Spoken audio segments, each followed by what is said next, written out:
5. That news was brought to you by ACS Manufacturing Corporation, ISO certified world-class quality. ACS. Araw-araw, MX3 para MX-Traordinary. With Alpha, Beta, Gamma na sangkap nito. Tunay, original at natural na suplemento. With MX3, So coffee and tea. with MX3, It's for you and me. with MX3, dito ako bilib. I am Dulce, your power singing diva. Sa MX3 capsule, dito ako bilib. Mahalagang paalala, ang MX3 capsule ay hindi gamot at hindi dapat gamiting panggamot sa anumang uri ng sakit. Be Extraordinary with MX3.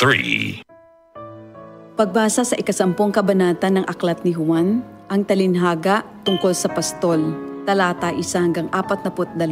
Pakatandaan ninyo, ang pumapasok sa kulungan ng mga tupa nang hindi sa pinto nagdaraan kundi umaakyat sa di dapat pagdaanan ay magnanakaw at tulisan.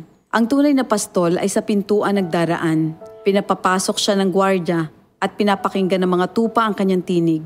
Tinatawag niya ang kanyang mga tupa sa kani-kanilang pangalan at inilalabas sa kulungan. Kapag nailabas na, siya'y nangunguna sa kanila at sumusunod naman ang mga ito sapagkat kilala nila ang kanyang tinig. Hindi siya sumusunod sa iba kundi patakbong lumalayo sapagkat hindi nila kilala ang tinig ng iba. Sinabi ni Jesus, ang talinhagang ito, ngunit hindi nila nauunawaan ang ibig niyang sabihin. Kaya't muling sinabi ni Jesus, pakatandaan niyo, ako nga ang pintuang dinaraanan ng mga tupa. Ang mga nauna sa akin ay mga magnanakaw at mga tulisan, ngunit hindi sila pinapakinggan ng mga tupa. Ako ang pintuan. Ang sinumang pumapasok sa pamamagitan ko ay maliligtas. Papasok siya't lalabas at makakatagpo ng pastulan. Dumarating ang magnanakaw para lamang magnakaw, pumatay at manira. Naparito ako upang ang mga tupa ay magkaroon ng buhay, ng isang buhay na masagana at ganap. Ako ang mabuting pastol. Iniaalay ng mabuting pastol ang kanyang buhay para sa mga tupa. Ang bayaran ay tumatakas kapag may dumarating na asong gubat. Iniiwan niya mga tupa, palibhas ay hindi siya pastol at hindi kanya ang mga ito. Kaya't sinusunggaban ng asong gubat ang mga ito at binubulabog. Tumatakas siya, palibhas ay bayaran lamang at walang malasakit sa mga tupa. Ako nga ang mabuting pastol, kung paanong kilala ko ng Ama at siya kilala ko, gayon din naman kilala ko ang aking mga tupa at ako'y kilala nila.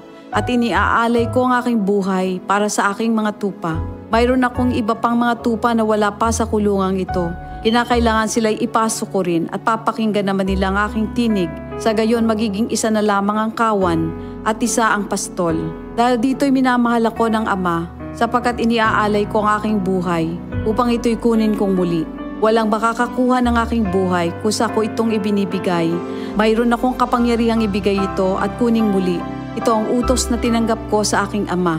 Dahil sa mga pananalitang ito, hindi na naman nagkaisa ng palagay ang mga Hudyo. Marami sa kanila nagsabi, talagang sinasapian na ito ng demonyo at nababaliw. Bakit ba kayo nakikinig sa kanya? Sinabi naman ng iba, hindi nakakapagsalita ng gano'n ng isang sinasapian ng demonyo. Nakakapagpagaling ba ng bulag ang demonyo?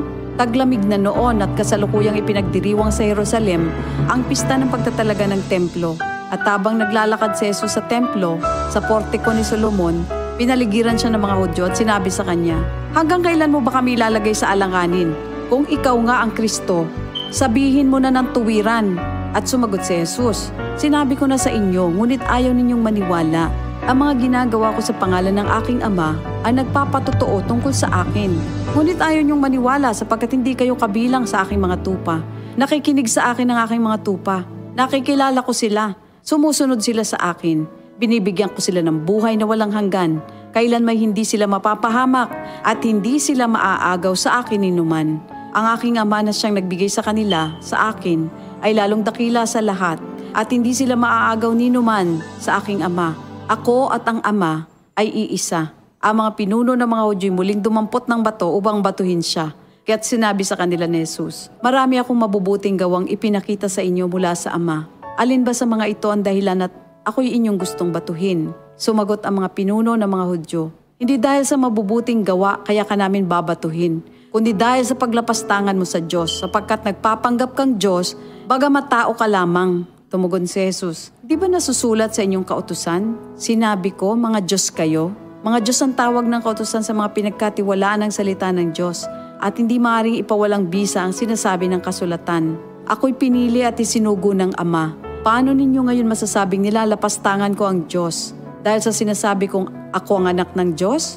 Kung hindi ko ginagawa ang mga pinapagawa ng aking Ama, huwag niyo akong paniwalaan. Ngunit kung ang ginagawa ko ay ang mga ito, paniwalaan ninyo ang aking mga gawa kung ayaw ninyong maniwala sa akin. Sa gayon matitiyak ninyong nasa akin ang Ama at ako'y nasa Kanya. Kaya tinangka naman nilang dakpin si Jesus ngunit siya'y nakaalis. Muling pumunta si Jesus sa ibayo ng Jordan sa pook na dating pinagbautismohan ni Juan. Habang naroroon siya'y maraming lumalapit sa Kanya. Sinasabi nila, si Juan ay walang ginawang himala, ngunit totoo ang lahat ng sinabi niya tungkol sa taong ito. At doon, maraming sumampalataya kay Jesus. Ito ang salita ng Diyos. DCXL 558